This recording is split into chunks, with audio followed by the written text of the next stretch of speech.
Hi, I'm Rob Pritchard and I'm the sports editor at Manx Radio. It's a new year and a new chapter for one of the Isle of Man's rising stars of road racing. After a rollercoaster 2 years with the Honda Racing UK team, there's change afoot for Onchan rider Nathan Harrison.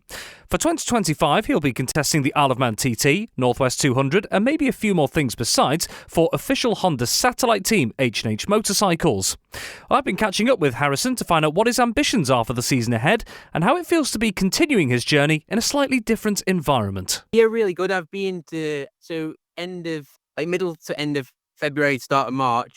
I was in Spain. I managed to get 3 weeks of good riding there. I missed the last test. We come in a little bit earlier as the weather started to change in Spain. Obviously, you normally go there for better weather, and the weather did start to change, so we missed the last one, but I had plenty of riding. So that wasn't obviously an issue. And then recently, we've just been doing the tests in Donington Park, but I'm feeling like my old self on the bike again. Really enjoying it, and I feel fit. I just need to stay fit. And one of the big things about it was when people didn't see your name in the Honda Racing UK lineup for this year, people might have worried, where is Nathan Harrison? What's he doing? But you were very quick to point out, no need to panic. I will be at TT and Northwest this year. So how soon did you know, I guess, that you would go down this route into this season? So I had quite a bit of an idea. I spoke with Harv. The idea behind it really is to take the pressure off me. Obviously, as I just said then before, I missed 2023 TT. I crashed at the Northwest 200.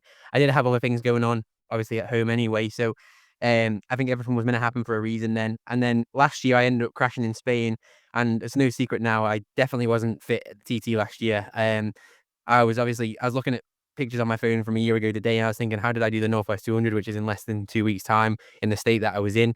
But obviously I got through it. I started a good result, top 10 in the senior, you can't knock, especially not fully fit.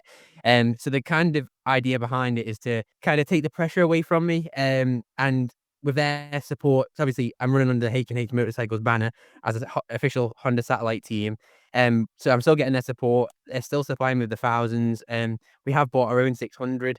But I get the best of both worlds. So obviously I've still got the support there, but without the pressure. And I can just go and basically use it as like a rebuilding year and get back to where I was, no injuries, and have a successful year hopefully, and just building on what I've done already, and keep under limelight. But it's good. And like I say, I didn't know.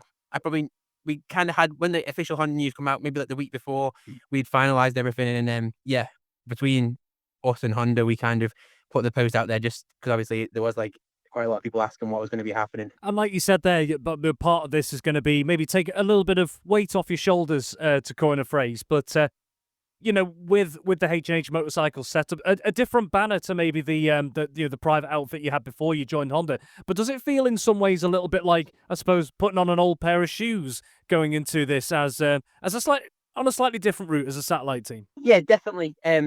That's what I did to get the Honda ride in 2022. It was under our previous business, and we ran it ourselves, and obviously did a good job. I was top 10 in my first ever senior TT.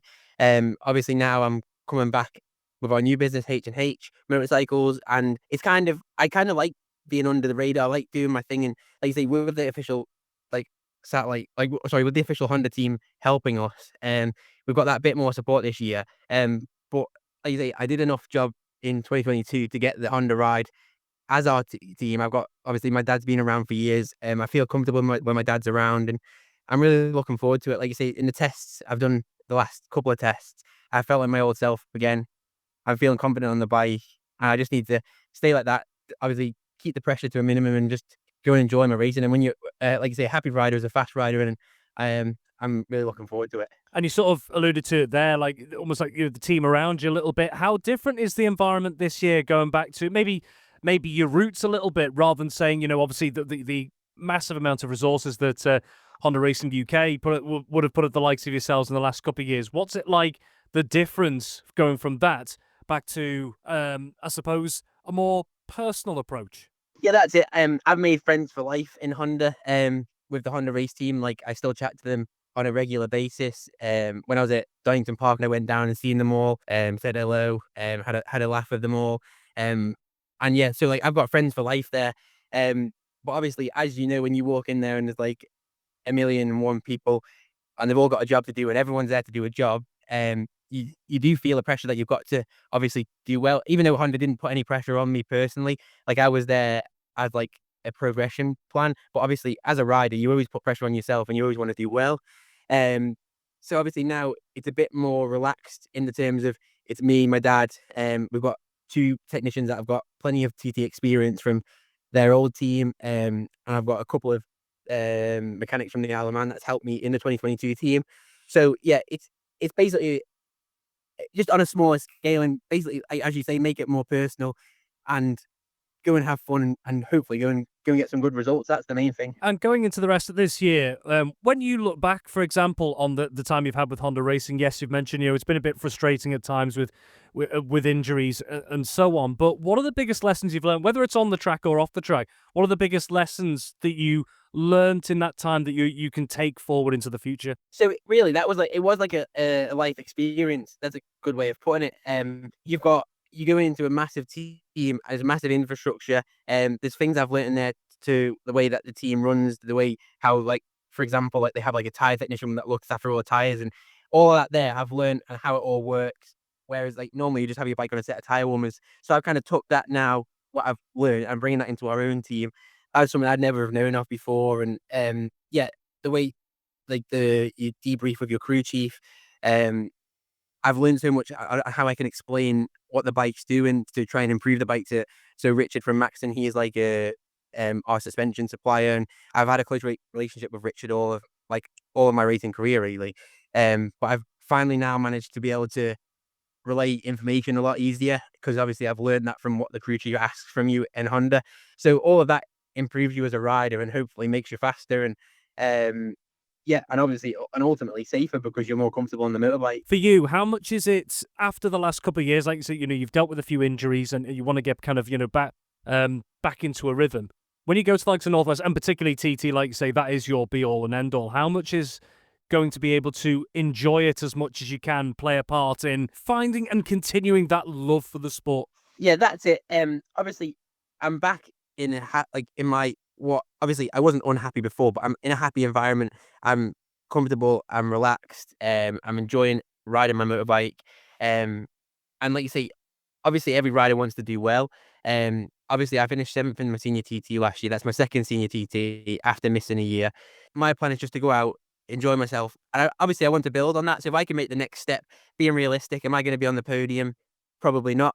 And that's just being realistic. But if I can make that next step and go with the likes of James Hillier, John McGuinness, Jamie Coward, if I can make that next step to the next group, I think that's a reasonable ask. And I think, like you say, being comfortable and happy, and I think that'll just come naturally. So that's kind of where I'm aiming to be. And like you say, anything can happen on the day. You have breakdowns, you have retirements, you have pit stop issues. So you never know. The TT is a thing that's in a game of its own. So if we're somewhere nearabouts in the race and I can improve on what I've done in the past, I'll be happy. And just finally, looking forward to the rest of the year. Obviously, naturally, you've got to focus on the Northwest and the TT. But have you got any other ideas besides those two? Could we see at the likes of the Southern 100 or maybe on a classic machine over at the Manx Grand Prix / Classic TT, for example?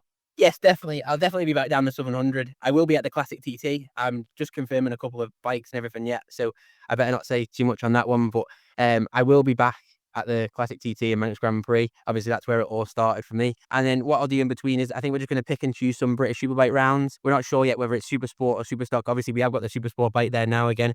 So we'll just pick and choose some of the tracks that I enjoy and fit them in as around what I'm doing on the roads, and obviously budget depending. Thank you for having the stamina to make it to the end of the Manx Radio Sportscast. You're clearly someone who has their eye on the ball at all times. Want to hear more about the latest sporting news across the Isle of Man and much more? Then might I recommend you take the plunge and subscribe to this series or a wide range of Manx Radio podcasts at your favourite podcast provider, so that, in a flash, all of our finest moments take a winner's place on your smartphone. Thank you.